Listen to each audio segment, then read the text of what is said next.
welcome to Performance Matrix Dojo, where I show you exercise tutorials combining entertainment and education.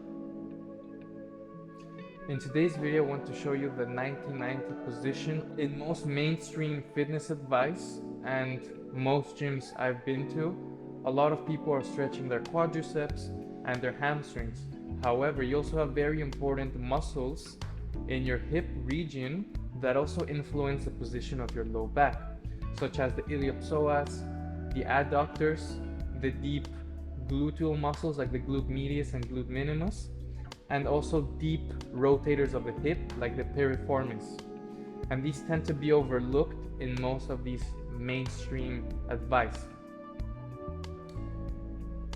Now, yes, the quadriceps are way more visible, so are the hamstrings, but these are crucial muscles for creating internal and external rotation of the hip. So I'm just going to stand in order to show you. External rotation basically means your hip, the femur, rotating this way. You can also think of it as the knee rotating out, and then internal rotation as the knee rotating inward.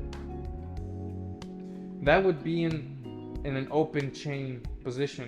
Now if you look at it, say in a more split stance position, internal rotation would be, say, locking of the hip, and external rotation would be this opening of the hip.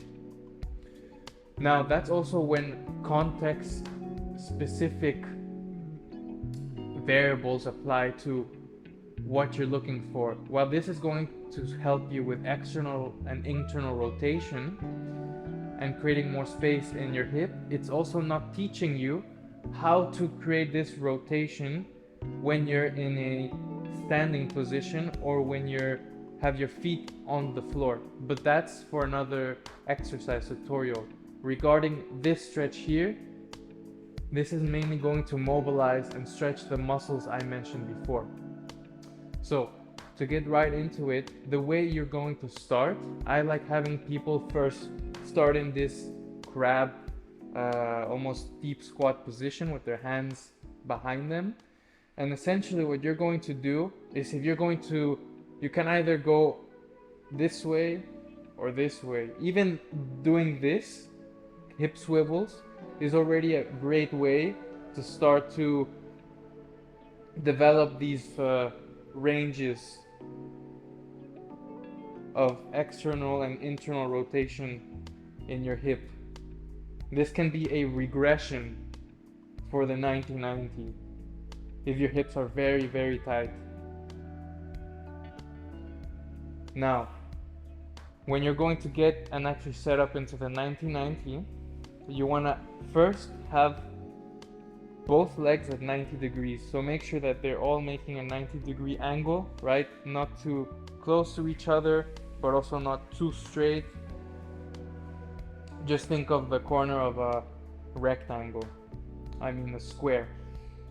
So essentially this would be the starting position of a 1990, with my right leg in front of me and my back leg behind me. Two important details to know. This leg, you're in external rotation, and this leg, you're in internal rotation. From here, you want to drive your torso forward with your sternum in line with the front of your knee. Secondly, I'm gonna show you from this perspective here, you don't want to be crunched up like this or using too much of your hand. It may take a while if you're a bit tight and restricted here, but you want to try to push off a little bit with this hand so you're generally quite upright, like so. And in this position, just being here, you might already feel a deep stretch in the outside of your hip and also on this side of your hip. It's normal if you feel a cramp or an uncomfortable feeling in your muscles. That means that there's weakness and your body's simply not used to this position because you haven't done it in a long time. The most important thing, if you feel that, is to simply breathe and try to relax. It can be very difficult, but if you manage to do that, you're going to make gains much quicker. Now, in terms of setup and how you're going to execute this, there are three different ways. Number one is if you're doing it more to stretch the hip, what you're going to do is you're going to want to bring your chest towards your knee while keeping your low back relatively flat, right? This means not curving too much in the thoracic spine and the lumbar spine like so. This is compensating. This is using your back in order to bend. You want to have this straight upright posture and bend from your hip like so. You can also drift to your shin or even to your heel, and you're going to feel varying degrees of stretches in different regions by either going to your knee, to your shin, or to your heel. So that's one variation. The second one, I'm gonna go in front to show you, is to have an external rotation bias.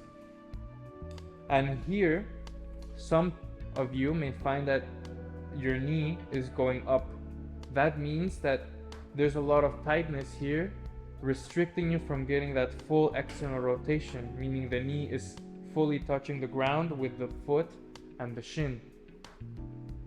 What you're going to do is, if your knee is a little bit like this, there's a lot of space, what you can do is you can simply do a contract relax technique.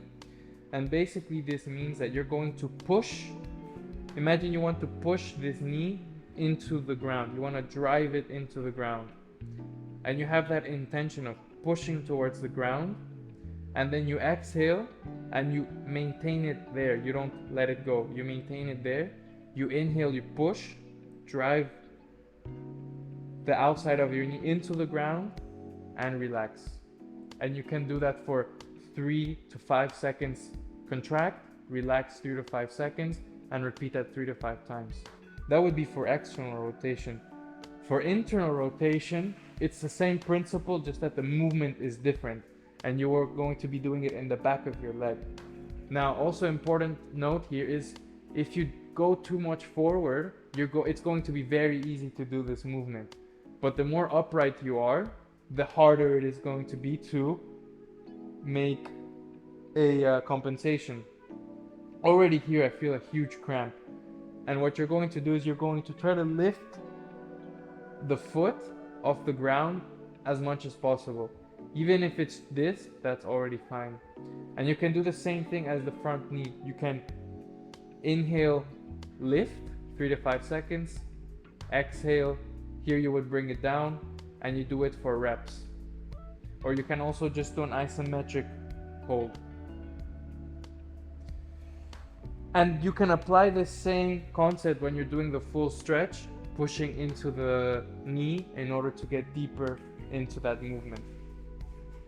So that's a general overview of the 1990 position. The most important thing is to keep your low back flat and not compensate by flexing too much.